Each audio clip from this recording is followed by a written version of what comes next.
وہ جو وزیر زادی تھی وہ کہتی ہے کہ میں ساری رات بناؤ سنگھار کر کے اس صحابی رسول کے کمرے میں بیٹھی رہی، لیکن اس نے ایک نگاہ اٹھا کر بھی میری جانب نہیں دیکھا. ساری رات وہ مصلی پہ بیٹھ کر عبادت کرتا رہا، یہاں تک کہ سحری کا وقت ہو گیا تو میں نے اسے چھو کر دیکھا. جب آپ بے یقینی کی کیفیت میں ہوتے ہیں، عمران بھائی آپ کہتے ہیں نا چھو کر دیکھنا ہے، کہتے ہیں میں نے چھو کر دیکھا کہ یہ کوئی انسان ہے یا فرشتہ ہے، کیونکہ اس کا اپنا باپ کیا ہے، وہ بھی ہے تو انسان، اور پھر یہ کون ہے، کیا یہ انسان ہے یا فرشتہ ہے.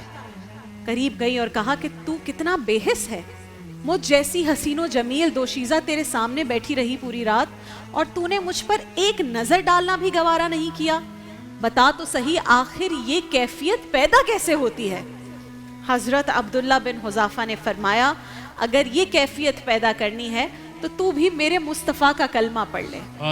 اس وزیر زادی نے یہ سنا تو اسی وقت کلمہ پڑھا اور اسی وقت مسلمان ہو گئی. صبح سویرے جب دروازے پر اس لڑکی کا باپ آیا اور پوچھا بیٹی کیا بنا، اب اگر یہ کام ہو جاتا، بہکاوے میں آ جاتا تو یہ شخص اپنی بیٹی کے بارے میں نہیں سوچ رہا تھا، اس نے اپنے آپ کو بادشاہ کے سامنے بہتر دکھانا تھا. کہا کیا بنا، یہ نوجوان تیرے دام فریب میں آیا یا نہیں؟ تو وہ کہنے لگی تو کافر ہے، میں اب مسلمان ہوں، تیرا اور میرا کیا رشتہ، تیرا میرا اب کوئی تعلق نہیں، خبردار اب میرے قریب بھی نہ آنا. اپنے باپ کو اس لڑکی نے یہ کہہ دیا کیونکہ وہ کلمہ پڑھ چکی ہے.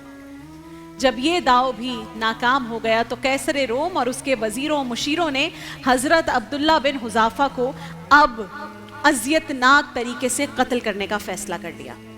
بادشاہ کے حکم پر ایک بہت بڑی کڑاہی نما سی چیز منگوائی گئی، اس میں تیل ڈال کر اس کے نیچے آگ جلا دی گئی. جب تیل کھولتا ہوا ہو گیا، ابلنے لگا، تو اس نے حکم دیا کہ مسلمان قیدیوں کو لایا جائے. اس کے حکم کے مطابق 2 مسلمان قیدی لائے گئے اور ان میں سے ایک کو اس کھولتے ہوئے تیل میں پھینک دیا گیا.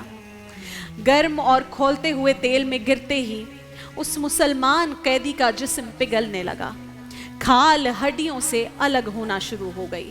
اِنَّا لِلَّهِ وَإِنَّا إِلَيْهِ رَاجِعُونَ. اب بادشاہ حضرت عبداللہ بن حذافہ رضی اللہ تعالیٰ عنہ کی طرف متوجہ ہوا اور کہنے لگا اے نوجوان دیکھ لیا اپنے ساتھی کا حشر، اب بھی موقع ہے، میرا مذہب قبول کر لے. آپ نے فرمایا میں محمد مصطفیٰ کا غلام ہوں، مجھے موت سے مت ڈرا. یہ سن کر بادشاہ پھر غضبناک ہو گیا اور آپ کو کھولتے ہوئے تیل میں پھینک دینے کا فائنل حکم جاری کر دیا.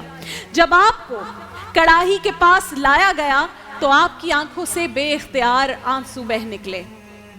آپ کے آنسو دیکھ کر پھر روم کا بادشاہ یہ سمجھا کہ شاید اب موت کو اتنے قریب سے سامنے دیکھ کر یہ خوف زدہ ہو گیا ہے.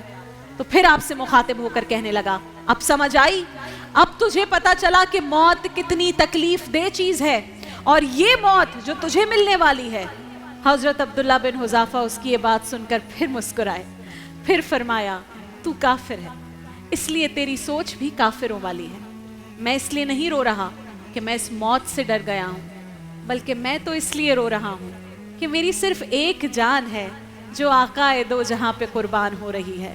کاش رب مجھے 1000 جانیں دیتا اور میں ایک ایک کر کے سب جانیں اپنے پیارے مصطفیٰ پر اسی طرح قربان کر دیتا. اللہ اکبر. ناظرین کرام، یہ جو تمام چیزیں ہو رہی تھی ایک ٹیسٹ تھا بادشاہ کی طرف سے. امپریس تو وہ پرسنالٹی سے پہلی نظر میں، اور جب وزیروں مشیروں نے آ کر بتایا، جب سپاہیوں نے ان کے بارے میں بتایا کہ کیسے ہم 1000 تھے، وہ اکیلے تھے، کس طرح کے ہیں، پھر ان کی پرسنالٹی دیکھی، قد و قامت دیکھا، امپریس وہ ہو گئے تھے. جو باقی سب تھا وہ ٹیسٹ تھا.